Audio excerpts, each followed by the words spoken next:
The War of Liberation lasted exactly 72 hours.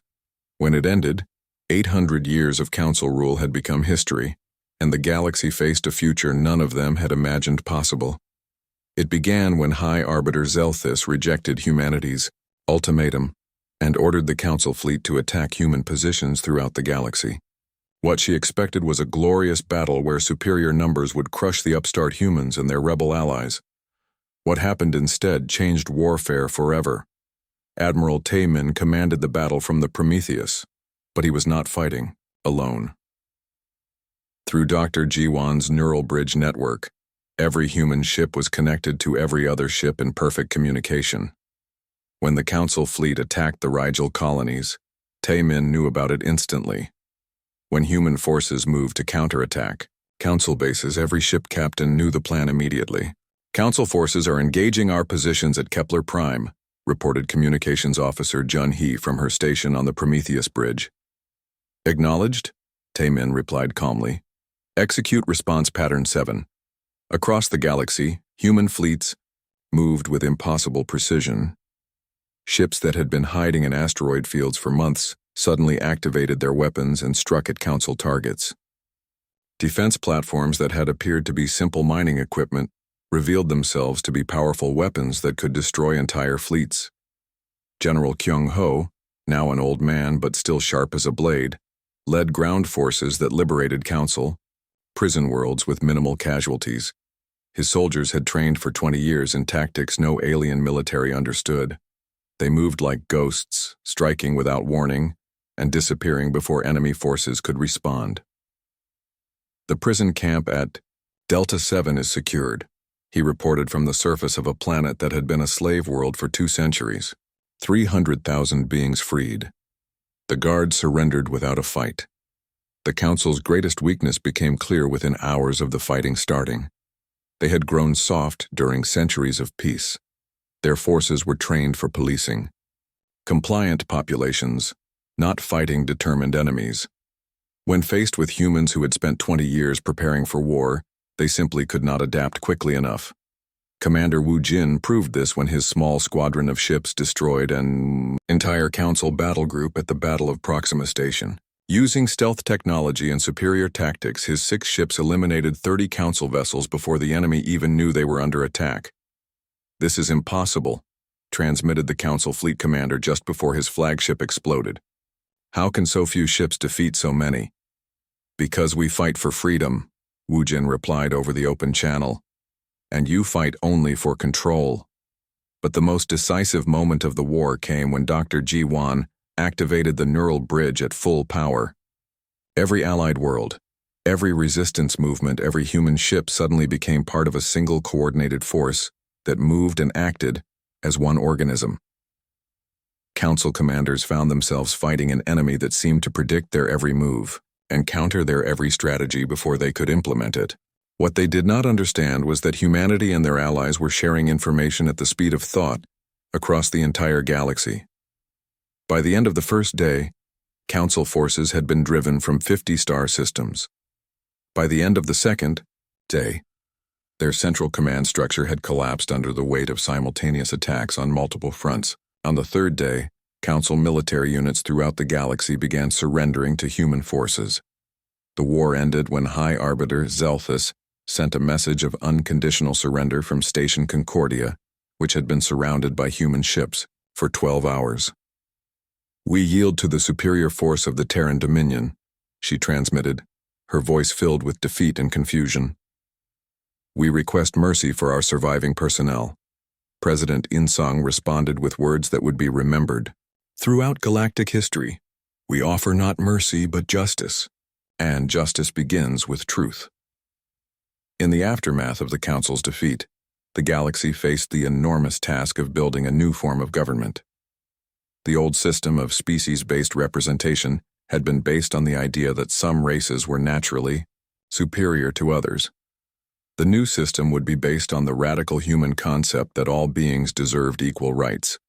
Admiral Miran, who had once been humanity's ambassador to the Council, became the first Chancellor of the Galactic Dominion. Her acceptance speech was broadcast to every world in known space. 20 years ago, I stood in these same halls as humanity's representative to a government that claimed to represent all species. Today, I stand here as the representative of all species in a government that actually will.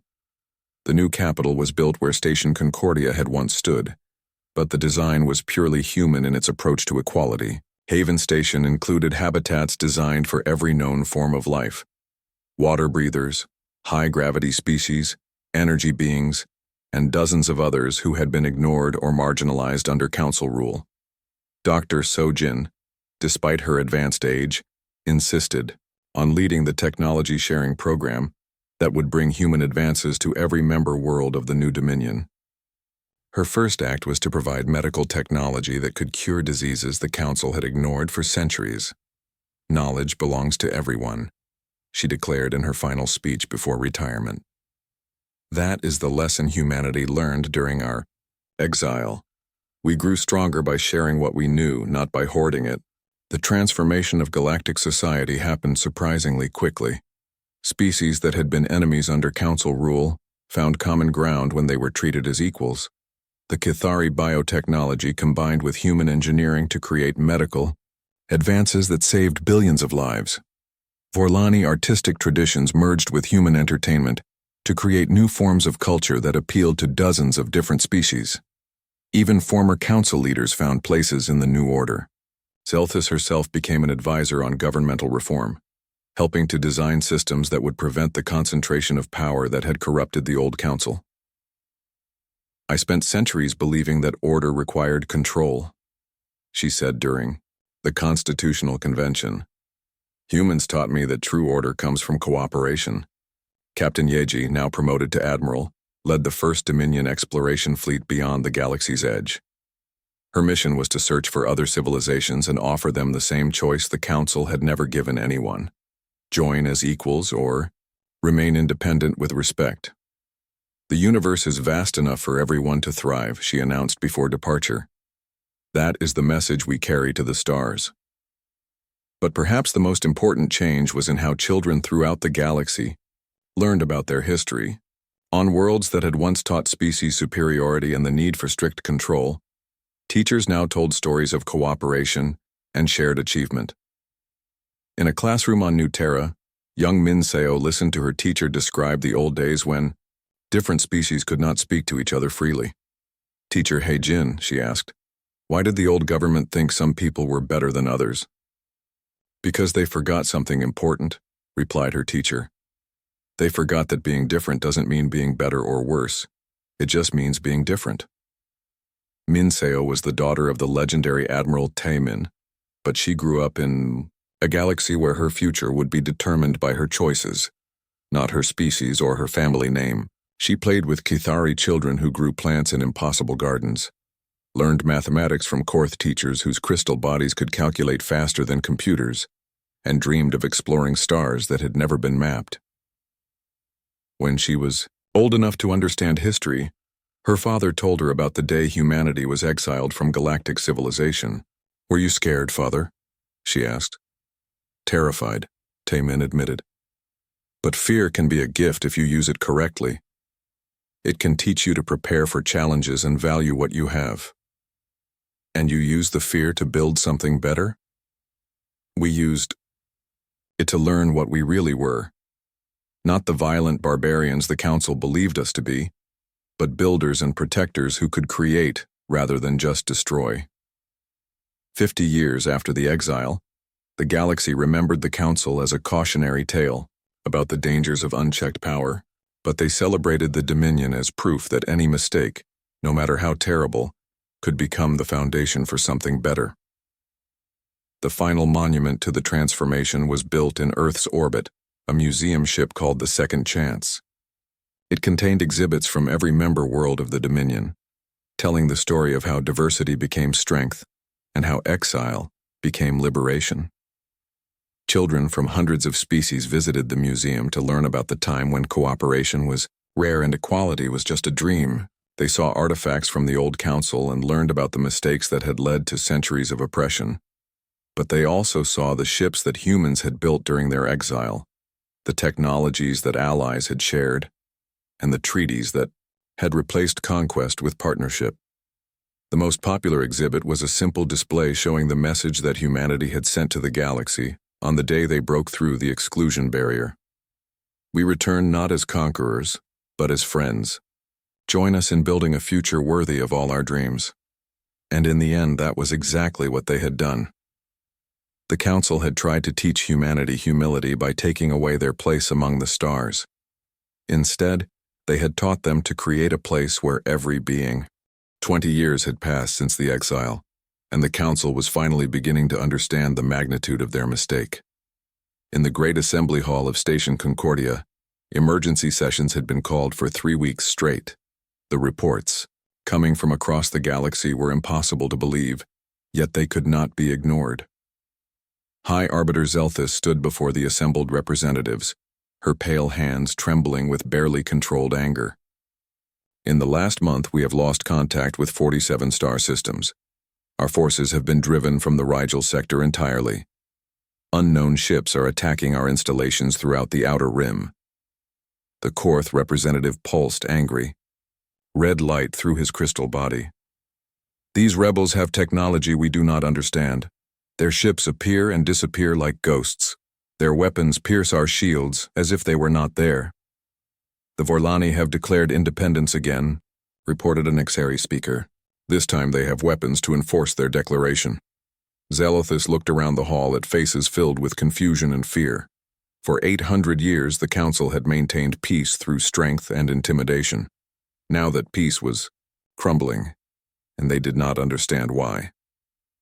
High Arbiter, called Commander Kothval from the security section, long-range sensors have detected a massive fleet approaching from the direction of the exclusion barrier.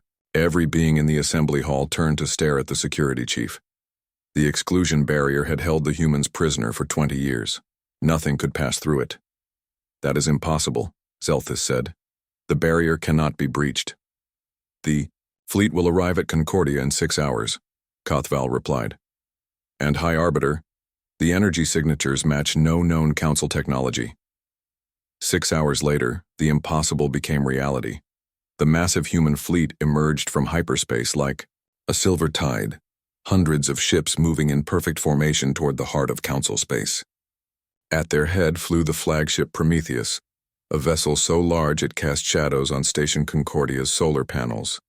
Admiral Taemin stood on the Prometheus bridge, watching the stunned reactions of Council defense forces.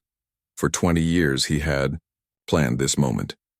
Now, as human ships passed through the exclusion barrier as if it were empty space, he felt a deep satisfaction. Communications from the station, reported Officer Junhee. They're demanding to know who we are and how we bypass their defenses. Open a channel to the assembly hall, Taemin ordered. It's time to introduce ourselves properly. In the assembly hall, every screen suddenly displayed the image of a human in a dark military uniform. Many of the alien representatives had never seen a human before, but they recognized authority when they saw it. Honorable members of the Galactic Council, Taemin said, his voice carrying clearly through the hall's speakers. I am Admiral Taemin of the Terran Dominion Fleet. We request permission to address this assembly. Zelthus found her voice after a moment of shocked silence. This is impossible. Humans are confined to the Sol system by the exclusion barrier. The barrier was built using human technology, Taemin replied calmly. We simply decided to take our property back. President In-sung entered the assembly hall through the main airlock, accompanied by a security detail of human soldiers. The aliens stared in amazement as the man they had exiled 20 years ago walked confidently to the speaker's platform. Behind In-sung came a procession that made the council representatives gasp in shock. Captain Veltan of the Kithari led a group of alien species that had been thought extinct or completely subjugated. The Vorlani, the Rigel colonists, the Deneb refugees, dozens of species that had disappeared from council records were now standing in the assembly hall as free beings. 20 years ago you expelled humanity for being too aggressive. In-sung began, his voice steady and strong. You said we were dangerous to galactic peace. You built a prison to contain us and believed you had solved a problem. Dr. Sojin, now an elderly woman but still sharp-minded, activated a holographic display that filled the center of the hall. Images appeared, showing council crimes that had been hidden from public knowledge. The bombing of Kithari cities, the slavery camps on Vorlani worlds, the forced separation of families across dozens of species. While you kept us locked away, you used our stolen technology to build weapons of oppression. Insung continued. You told the galaxy you maintained peace, but what you actually maintained was a system of control based on fear and violence. Admiral Yeji spoke from her position near the display controls.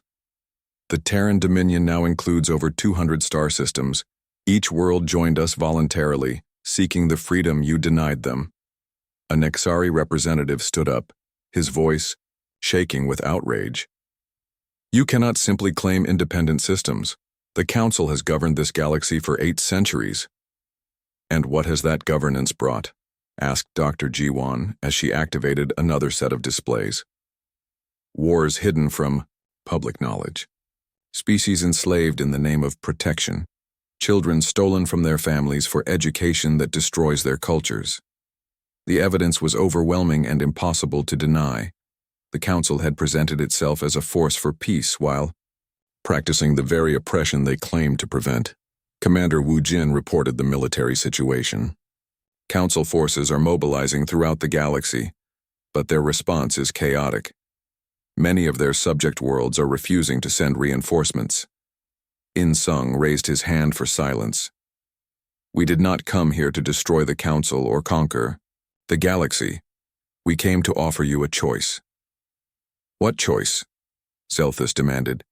Join us in building a truly representative government where all species have equal voices, or step aside and let others create the peace you promised, but never delivered. The assembly hall erupted in angry voices as council representatives shouted objections and demands. Some called for immediate military action against the human fleet. Others wanted to negotiate. A few species that had remained silent for centuries began demanding answers about their own treatment under council rule. Through the chaos, In Sung's voice carried clearly. You have 48 hours to make your decision. After that, we will begin liberating worlds that wish to join the Dominion, with or without your permission. Admiral Taemin's image reappeared on the screens. Our fleets are already in position throughout the galaxy. Every council military installation is targeted. Every oppressed world has been contacted and offered our protection. This is war, Zelthus said, her voice cold with fury. No, In Sung replied. This is what happens when you mistake strength for wisdom and fear for respect. War is what will come if you choose to fight instead of accepting the change that is already here. As the human delegation prepared to leave the assembly hall, Captain Veltan spoke for the first time. I want every being here to know that humanity kept their promise to us. When we were dying and desperate, they risked everything to save us. When we had no hope, they gave us weapons to fight with. When we thought we were alone, they proved we were part of something larger. The Vorlani representative, Kesh Moore, added, his voice.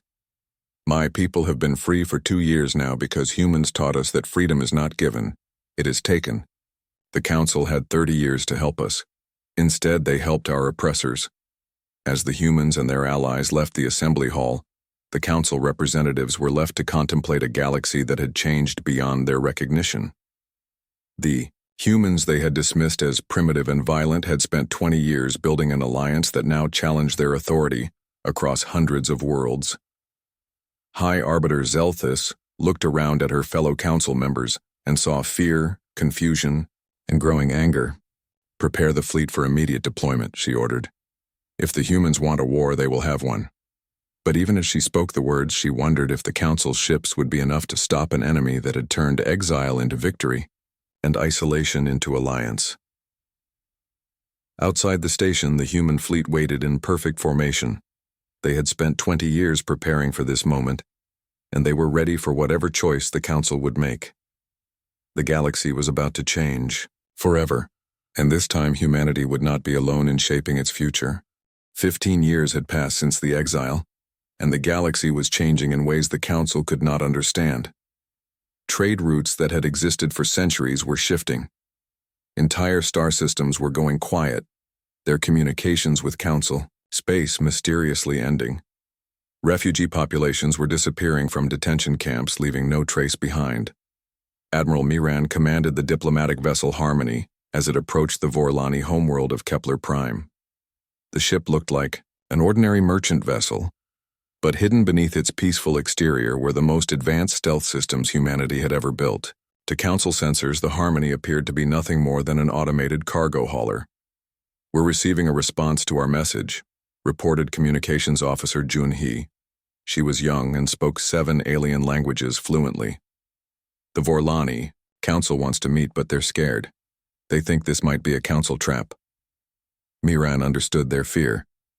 The Vorlani had been under Council occupation for 30 years, ever since they had tried to form an alliance with other independent worlds.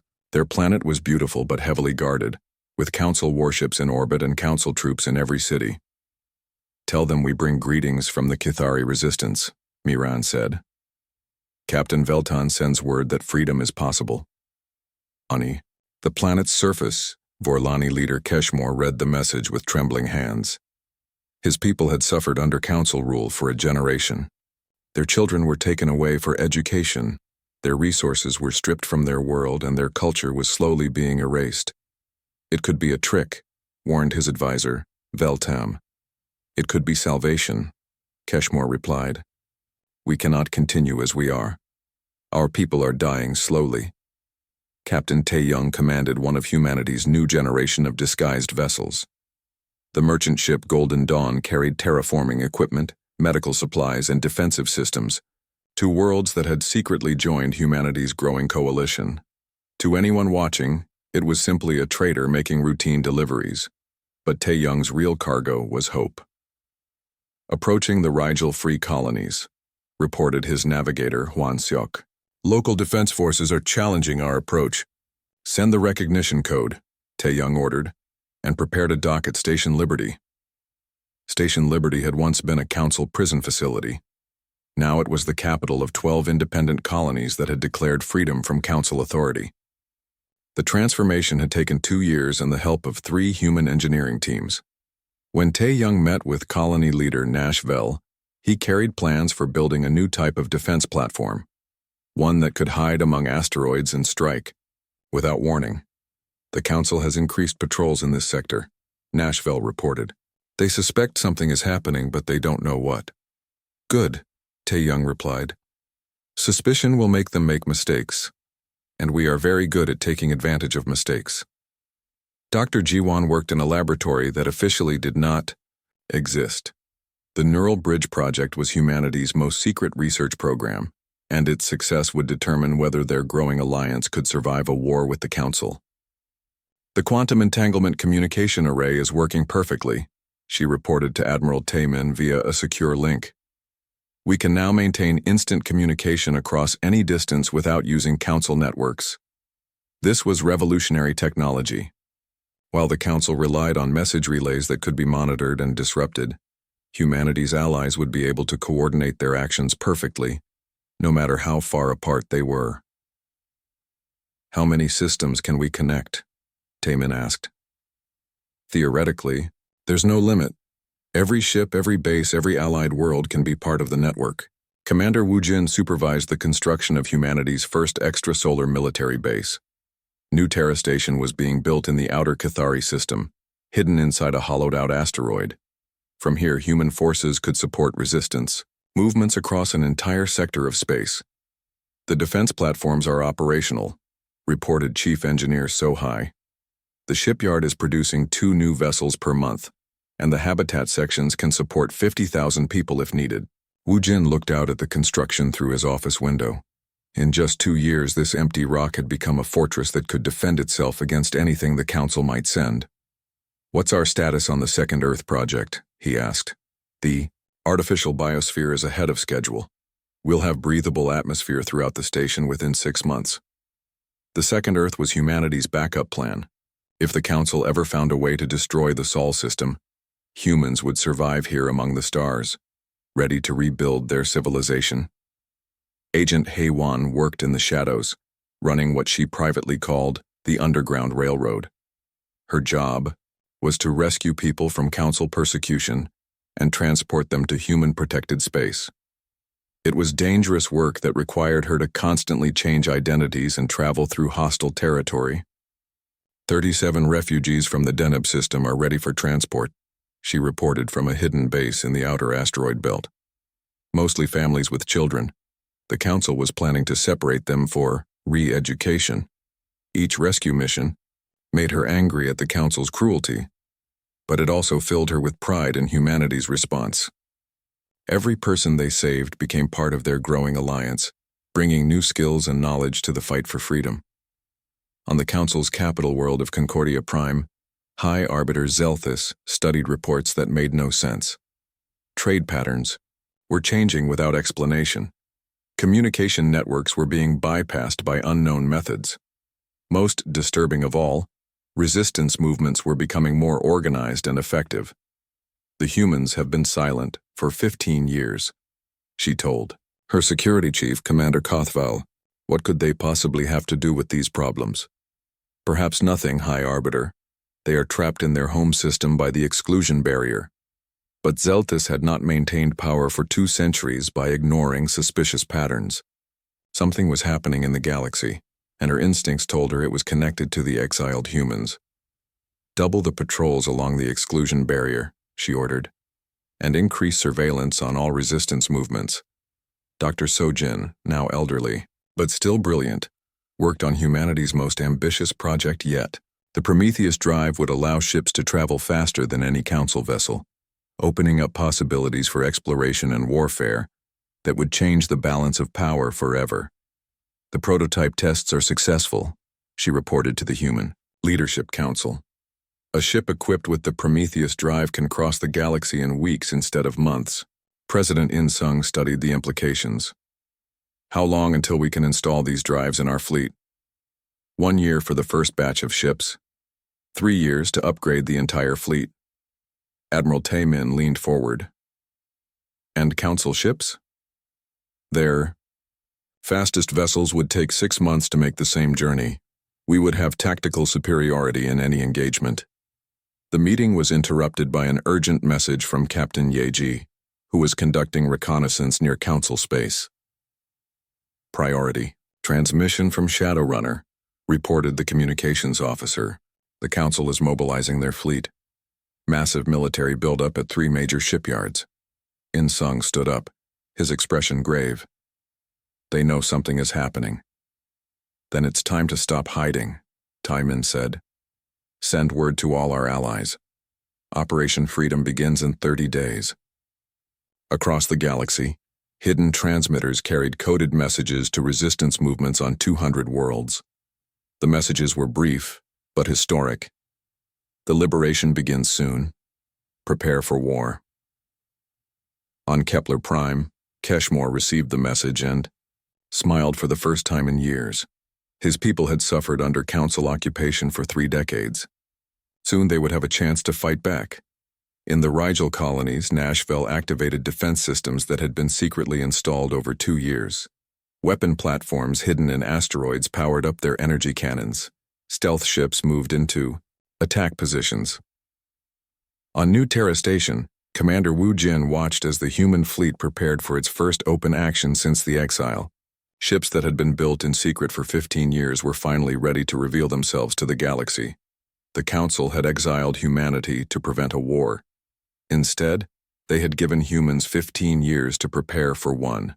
Now the galaxy would learn what humans could accomplish when they had time to plan, allies to support them, and nothing left to lose. The age of Council dominance was ending. The age of human leadership was about to begin, and this time, humanity would not be fighting alone. 10 years had passed since the exile, and the Sol system had become something the Council never expected.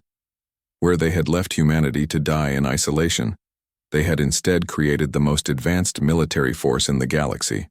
Admiral Taemin stood before a gathering of 500 ship captains in the main hangar of Prometheus Base. Behind him, through the massive opening, floated the pride of humanity's fleet. The ships were beautiful and terrible. Sleek vessels that looked like they had been grown rather than built, their hulls dark as space itself. Today we begin the next phase of human history, Taemin announced. His voice carried clearly through the hangar's speakers. 10 years ago, the Council told us we were too dangerous for civilized space. Today, we proved them right. Captain Yeji smiled from her position near the front of the crowd. She commanded the stealth ship Shadowrunner, and she had volunteered for humanity's first mission beyond the barrier in 8 years. At 28, she was the youngest ship captain in the fleet, but she had earned her position through skill and courage. The Prometheus fleet is not just a collection of warships, Taman continued. Each vessel is a self-contained city capable of supporting its crew for years without resupply.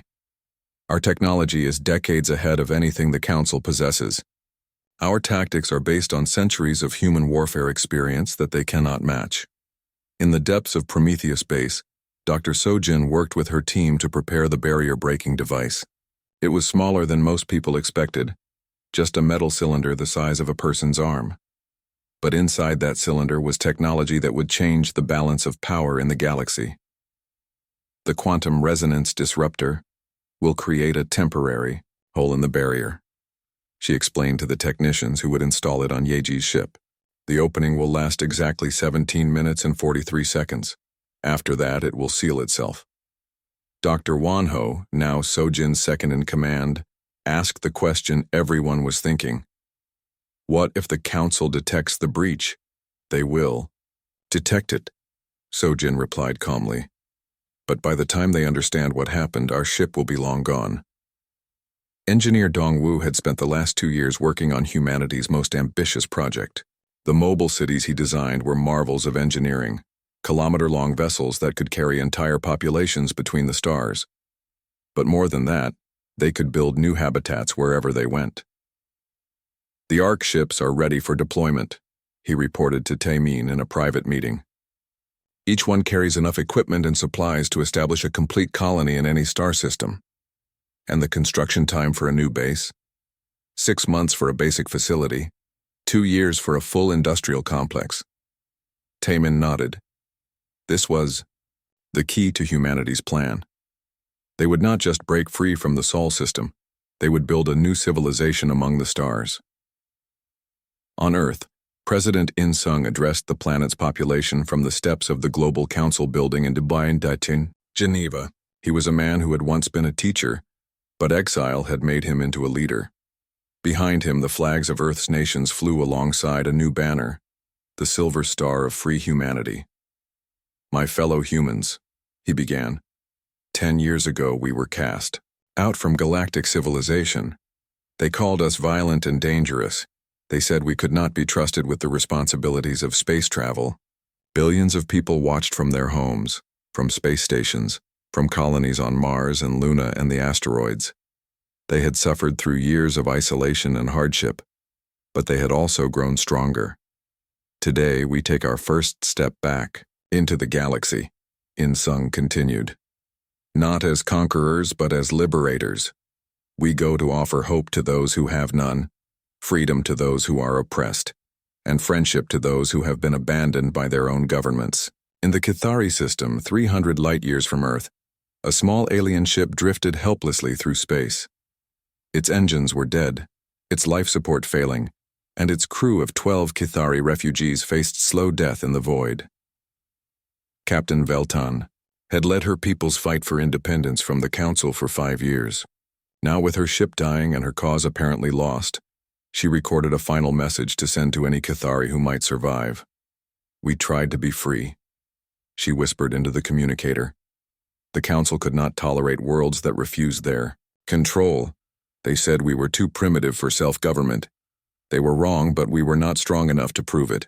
Her words drifted into space, carried by the ship's last working transmitter. 3 days later, sensors on the Shadowrunner detected the signal. Captain, reported Lieutenant Minsu from the communications station. I'm receiving a distress call from an unknown vessel. The language is not in our databases. Yeji studied the tactical display. They were still 2 days from their target system, but the distress signal was coming from their planned route. Can you determine the ship's condition? Life support is critical. Maybe 6 hours remaining. Yeji did not hesitate. Change course to intercept, maximum speed. When the Shadowrunner found the Kithari ship, It was barely a shell floating in space.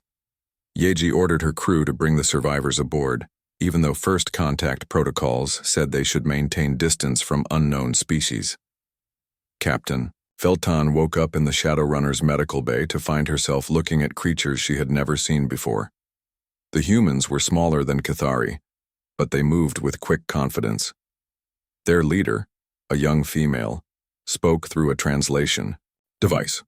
"I am Captain Yeji of the Terran ship Shadowrunner. You are safe now." "Terran?" Veltan struggled to sit up. "I do not know this species. Are you allied with the Council?" Yeji's expression grew hard. "The Council exiled my people 10 years ago. We are most definitely not allied with them." Over the next few hours, Veltan told her story. The Cathari had declared independence when the Council demanded they hand over their children for educational improvement. The Council's response had been swift and brutal. Entire cities were bombed, and millions of Cathari were killed or enslaved. "Had no weapons that could match theirs," Veltan explained. "Our ships were built for exploration and trade, not war." Yeji listened with growing anger. This was not the first story she had heard about Council oppression. Intelligence reports suggested that dozens of species lived under similar threats. "The Council told us they maintained galactic peace," Yeji said. "They lied about that just as they lied about everything else." Dr. Jiwan worked in the Shadowrunner's science laboratory, studying data from the Cathari ship. She was young, but brilliant, a student of Dr. Sojin who specialized in alien technology. What she found amazed her. "Captain, you need to see this," she called to Yeji. "The Cathari have developed biotechnology that is centuries ahead of anything we know about. Their ships are partly alive." "Alive?" "The hull repairs itself. The computers grow new circuits when needed. It's incredible." Yeji understood the implications immediately. If humans could combine their engineering with Cathari biotechnology, they would have vessels far superior to anything the Council possessed.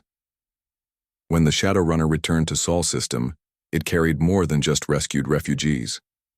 Captain Veltan and her crew brought with them knowledge, technology, and most importantly, proof that humanity was not alone in opposing the Council. In the secure conference room aboard Prometheus Base, the human leadership met with their first alien allies in 10 years. The meeting was historic, but it was also practical. "How many Cathari survived the Council's attacks?" Admiral Tayman asked. "Perhaps 50,000 scattered across 12 refugee camps," Veltan replied. "But there are other species in similar situations. The Vorlani, the Epsilon Collective, the free colonies of Rigel." Admiral Myran leaned forward. "How many worlds are we talking about?" "At least 200 systems have some form of resistance to Council authority."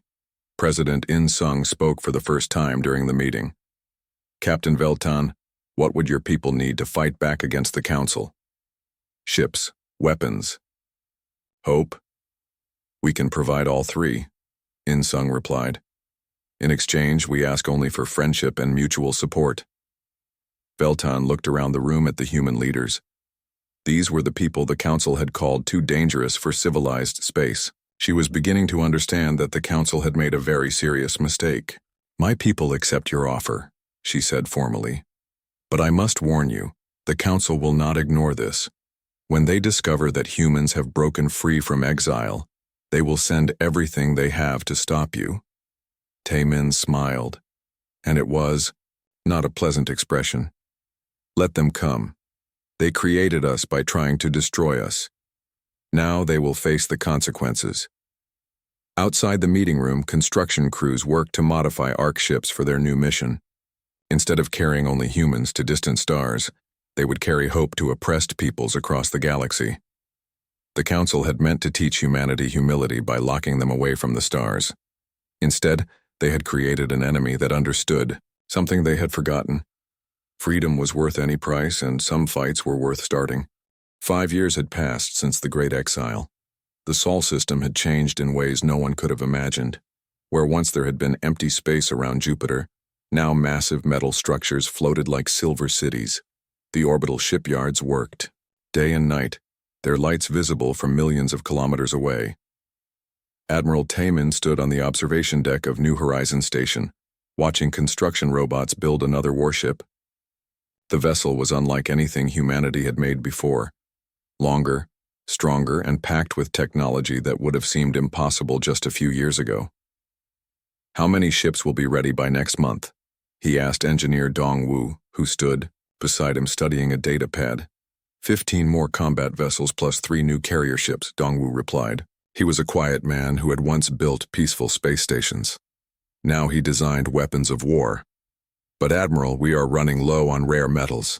The asteroid mining operations can't keep up with demand." Taman nodded. This was the problem that kept him awake at night. Humanity needed resources to build ships, but they were trapped in one star system. The Council's barrier made trade impossible, and Earth's resources were limited. "What about Hyejin's food production project?" Taman asked. "Better news there. She has created new growing systems that use 90% less space and water. We can feed twice as many people as before." On Ceres Station in the asteroid belt, botanist Hyejin worked in gardens that seemed to grow from solid rock. The plants around her were green and healthy, but they grew in ways that would look strange to anyone from Earth. Roots spread through nutrient tubes, leaves captured artificial sunlight, and computers controlled every drop of water. "The tomatoes are ready for harvest," she told her assistant Ji-hoon, "and the protein cultures in Section 7 are ahead of schedule." Ji-hoon was young and had been born in space. To him, growing food inside asteroids was normal. "Dr. Hyejin, my sister says the military wants to recruit me. She says we might have to fight the Council someday." Hyejin looked at the boy's worried face. "I hope not, Ji-hoon. But if we do, it will be because we choose to, not because we have no other choice. That makes all the difference." Back on Earth, General Kyung-ho trained soldiers in the mountains of Korea. But these were not ordinary military exercises. His troops learned to fight in space, in zero gravity, and in the strange environments they might find on alien worlds. "Remember," he told a group of new recruits, "the Council races have been peaceful for centuries. They have police, not warriors. They know how to maintain order, but they have forgotten how to fight for survival." Lieutenant Su-young raised her hand. She was an intelligence officer, small and quiet, but with eyes that missed nothing. "Sir, what if they have weapons we don't know about?" "Then we will learn about them and find ways to beat them," Kyung-ho replied. "Humans are very good at adapting, Lieutenant. It is what we do best." In the deepest laboratories on Luna, Dr. Sojin had spent 5 years studying the exclusion barrier. Her team worked in rooms carved from moon rock, surrounded by computers and testing equipment. The mystery of the barrier had become her life's work. "Show me the analysis from Sector 7 again," she told her assistant, Dr. Won-ho. The screens filled with energy patterns and mathematical formulas. To most people, it would look like meaningless numbers. To Sojin, it told a story that made her angry. "There," she said, pointing at a section of data. "That quantum resonance pattern. We published research about it in 2361. And this energy compression technique, that was Dr. Kim's work from 2365. Won-ho studied the information. You're saying the Council stole our research? Not just stole, they took our basic research and developed it further while we were distracted by diplomatic meetings and trade negotiations. They've been planning this exile for decades." Sojin stood up and walked to the window that looked out at Earth. Her home world was still beautiful, still blue and green and full of life. But now it was also a prison. "They didn't exile us because they were afraid of our violence," she said, quietly. "They exiled us because they were afraid of our science. We were getting too smart, too fast." Meanwhile, intelligence officer Su-young worked from a hidden base in the asteroid belt. Her job was to intercept Council communications and learn what was happening in the galaxy, beyond the barrier. What she discovered made her very angry. "Admiral Taemin," she reported during a secure transmission, "I have been analyzing Council data streams for 3 months. They are using our old research to build new technologies. Medical advances, ship engines, computer systems, all based on human science from before the exile." Taemin appeared on her screen from his command ship. "Are you certain?" "Yes, sir." But there's more. The galaxy is not as peaceful as the Council claims. There are rebellions on 16 different worlds, species that want freedom from Council control. Rebellions, pirates, independent colonies, and some entire species that refuse Council authority. The Cathari system declared independence 2 years ago.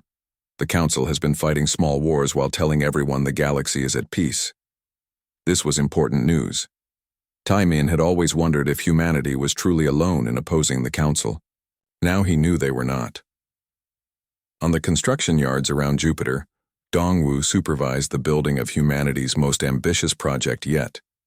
It was not a warship, but a mobile city, a space habitat that could travel between stars and support 10,000 people. "Why are we building this instead of more battleships?" asked his chief engineer, a woman named Yu Jin. "Because Admiral Taimin thinks we might find friends out there," Dongwu replied. "People who need our help. This ship can carry food, medical, supplies, and equipment to build new colonies." Yu Jin looked at the massive construction. "It's beautiful, like a flying city." "It is a flying city, the first of many if our plans work." Dr. So Jin made a breakthrough on a cold Tuesday morning. She was reviewing barrier analysis when she noticed something in the energy patterns that had been there all along, but hidden. In the complexity of the data. "Wanho," she called excitedly. "Look at this. The barrier isn't one continuous wall, it's made of billions of small energy fields linked together." Wanho studied the new data. "Like a net?" "Exactly like a net. And nets can be cut." That afternoon, Sojin sent an encrypted message to Admiral Taimin. The message was short but changed everything. "The barrier can be bypassed, I know how." In his private office aboard New Horizon Station, Taimin read Sojin's message 3 times.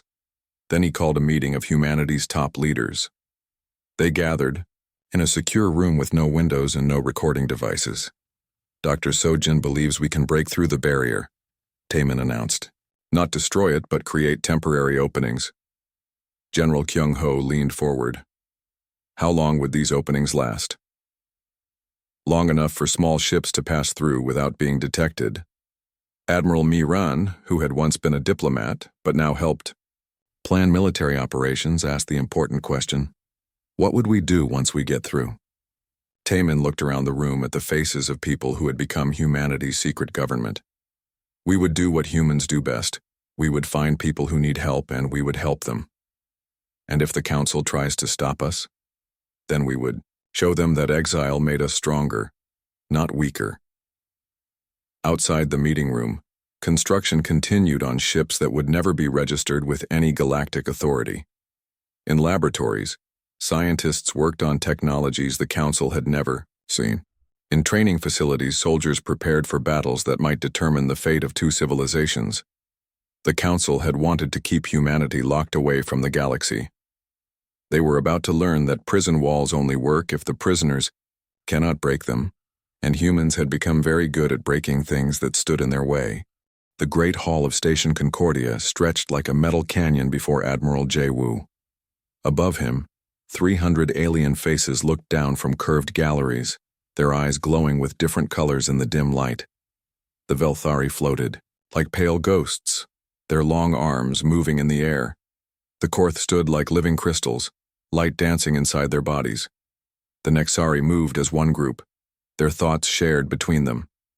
Jae-woo kept his back straight and his hands at his sides. His dark uniform looked simple next to the bright robes and strange shapes of the Council members. But he had worn this uniform for 30 years, through 3 wars and countless battles. Today might be his last day wearing it with pride.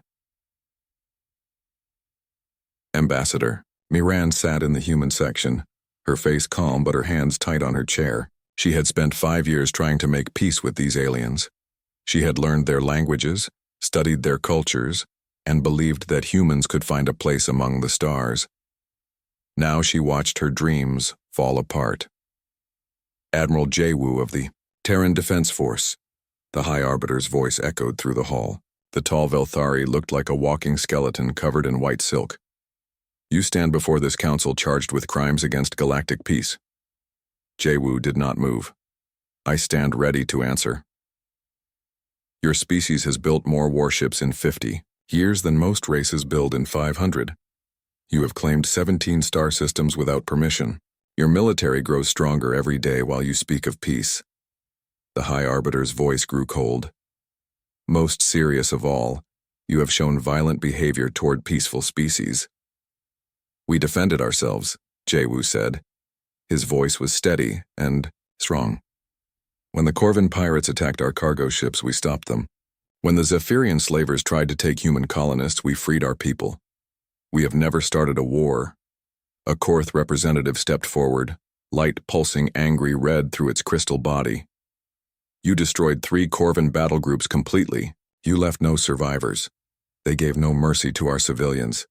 You humans think only of violence, hissed a Nexari speaker.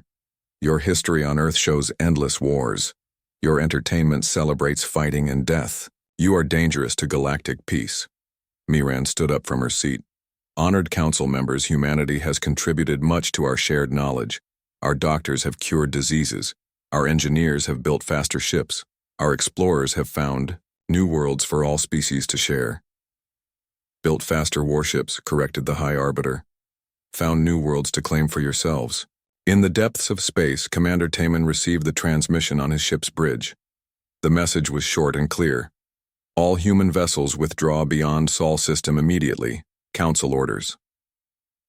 Taman was only 35, but had already commanded 4 different ships. He was known for being smart and quick to act. His crew respected him because he always brought them home alive. Now he stared at the message and felt something cold grow in his chest. Sir? His communications officer asked. What are your orders? Prepare to jump to Earth, Taman said quietly. Tell the other ships to follow us. Back in the council hall, the debate continued for hours. Species after species spoke against humanity. They told stories of human aggression, human pride, and human refusal to follow galactic law. Some stories were true, some were lies. It did not matter.